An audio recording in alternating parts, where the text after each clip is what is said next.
இது தடம் நியூஸின் மாலை நேர செய்திகள். செய்தி ஆசிரியர் அரியராசா தினேஷ், வாசிப்பவர் சுபலட்சுமி சுஜீவன். முதலில் தலைப்புச் செய்திகள். கடும் மழையுடன் மின்னல் தாக்கம், பல மாகாணங்களுக்கு மீண்டும் எச்சரிக்கை. பெசமிகளால் அடித்து நொறுக்கப்பட்ட உணவகம், உரிமையாளரையும் தாக்கி கொலை மிரட்டல்.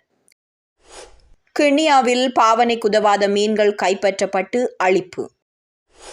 சட்டவிரோத மீன்பிடி நடவடிக்கைகளில் ஈடுபட்ட 22 பேர் கைது. சட்டவிரோதமாக சொத்துக்களை குவித்த பெண் அதிரடியாக கைது. திடீரென வீசிய புயலால் நியூயார்க்கில் பேரழிவு, சிறுவன் உயிரிழப்பு, வெள்ளத்தில் தத்தளிக்கும் மக்கள். தொடர்பான விரிவான செய்திகள்.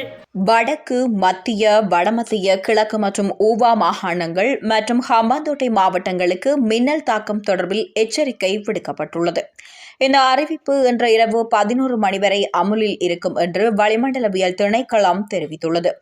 வடக்கு, வடமத்திய, கிழக்கு மற்றும் ஊவா மாகாணங்களிலும் ஹம்பாந்தோட்டை மாவட்டத்திலும் மாலை அல்லது இரவு வேளைகளில் இடியுடன் கூடிய மழை பெய்வதற்கான வாய்ப்பு அதிகம் என்பதால் பொதுமக்கள் எச்சரிக்கையாக இருக்குமாறு வளிமண்டலவியல் திணைக்களம் அறிவுறுத்தியுள்ளது. அத்துடன் இந்த பகுதிகளில் சில இடங்களில் 75 மில்லிமீட்டருக்கு மேல் பலத்த மழை பெய்யக்கூடும் எனவும் அறிவிக்கப்பட்டுள்ளது.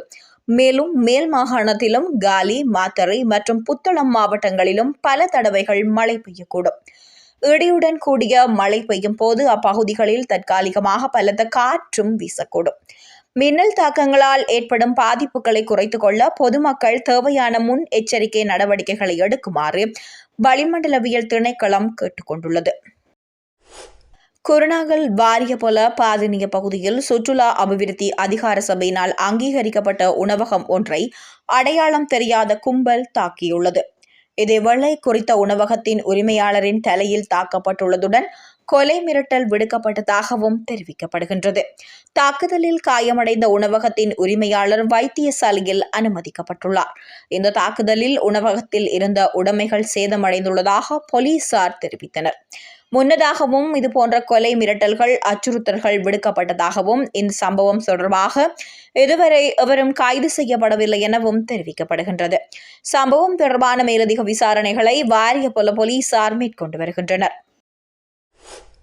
கிண்ணியா A15 பிரதான வீதியில் பாவனைக்கு உதவாத மீன்கள் கைப்பற்றப்பட்டு அழிக்கப்பட்ட சம்பவம் இடம்பெற்றுள்ளது. குறித்த விடயம் தொடர்பில் மேலும் தெரிய வருவது, திருகோணமலை மாவட்ட கிண்ணியா நகரசபை பகுதிக்குட்பட்ட கிண்ணியா A15 பிரதான வீதியில் நடைபெறுகின்ற மீன் சந்தையில் சுகாதாரத்துக்கு கேடான மீன்கள் விற்பனை செய்யப்படுகின்றன என்ற முறைப்பாடுகளுக்கு அமைய மீன் சந்தையை கிண்ணியா நகரசபை தவிசாளர் MM மஹ்தி தலைமையில் பொது சுகாதார பரிசோதகர்கள், பொது சுகாதார மருத்துவ அதிகாரிகள் சகிதம் மீன்களை பரிசோதிப்பதற்காக திடீர் சுற்றி வளைக்கும் பணிகள் இடம்பெற்றன.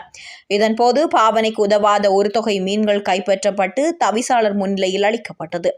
இனிவரும் காலங்களில் இவ்வாறான பாவனைக்கு உதவாத மீன்கள் விற்பனை செய்வதாக காணப்பட்டால் சட்ட நடவடிக்கை எடுக்கப்படும் எனவும் மீன் வியாபாரிகளுக்கு எச்சரிக்கை விடுக்கப்பட்டது. சட்டவிரோத மீன்பிடி நடவடிக்கைகளில் ஈடுபட்ட 22 நபர்கள் கைது செய்யப்பட்டுள்ளனர்.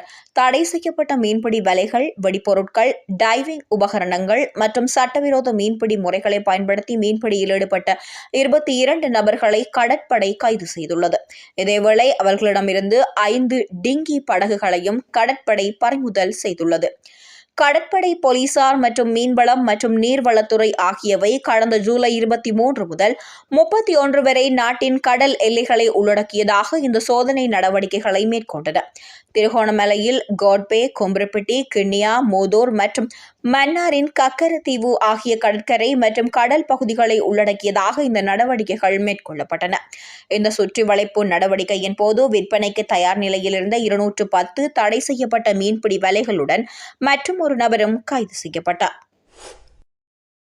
பெலியந்தல போகுந்தர பகுதியில் போதைப் பொருள் வியாபாரத்தினூடாக சம்பாதித்த பணத்தின் மூலம் சொத்துக்களை வாங்கியதற்காக 36 வயதுடைய பெண் ஒருவர் கைது செய்யப்பட்டுள்ளார்.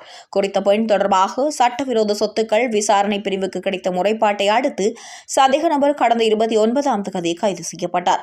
குறித்த சந்தேக நபர் சட்டத்துக்கு முரணான விதத்தில் சம்பாதித்த சுமார் 3 கோடி ரூபாய் பணத்தை கொண்டு கொள்வனவு செய்த பெலியந்தனை பகுதியில் உள்ள நிலம் பண மோசடி சட்டத்தின் கீழ் 9ஆம் தேதி முதல் 7 நாட்களுக்கு முடக்கி வைக்கப்பட்டுள்ளது. இது தொடர்பில் ஹோமாகம மேல் நீதிமன்றத்தில் முன்வைக்கப்பட்ட ஆவணங்களை அடுத்து இது தொடர்பான உத்தரவை 15/10/2025 வரை நீடித்துள்ளது. இந்த நிலையில் குறித்த பெண் கடந்த 29ஆம் தேதி கெஸ்பேவர் நீதவான் நீதிமன்றத்தில் முன்னிலைப்படுத்தப்பட்ட பின்னர் 50,000 ரூபாய் ரொக்க பிணையிலும் 5 லட்சம் 2 சரீர பிணையிலும் விடுவிக்கப்பட்டுள்ளார்.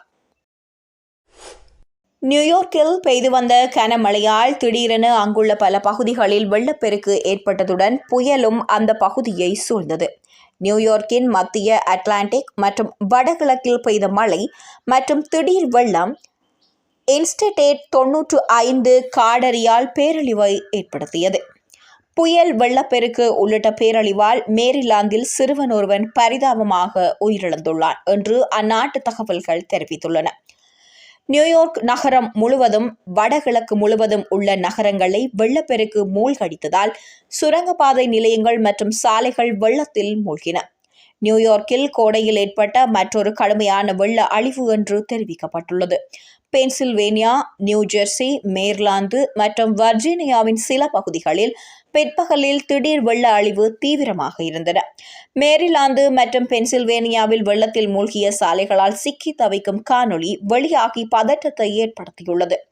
வெள்ள அழிவால் நியூயார்க் நகரில் மன்ஹாட்டனுக்கு கிழக்கே உள்ள பகுதியில் குயின்ஸில் கிழக்கு மேற்கு பாதையில் போக்குவரத்து நிறுத்தப்பட்டது. சாலைகளில் மூழ்கிய வாகனங்களில் சிக்கிய நபர்களை பலத்த முயற்சிகளின் மத்தியில் அவசரகால குழுவினர் மீட்டனர் என்று அந்நாட்டு தேசிய வானிலை சேவை மற்றும் உள்ளூர் அதிகாரிகளால் தெரிவிக்கப்பட்டன. வெள்ளப்பெருக்கு திடீரென நியூயார்க்கை சூழ்ந்ததால் மக்கள் பலர் பாதிப்புகளை எதிர்நோக்கியுள்ளனர். இதுபோன்ற செய்திகளை தெரிந்து கொள்ள தடம் நியூஸ் சேனலை சப்ஸ்கிரைப் செய்து அருகிலுள்ள பெல் பட்டனை கிளிக் செய்யுங்கள். மேலும் இது போன்ற செய்திகளை உடனுக்குடன் தெரிந்து கொள்ள தடம் FM.com என்ற இணையதளத்தின் வாயிலாகவும் எங்களுடன் இணைந்து கொள்ளுங்கள்.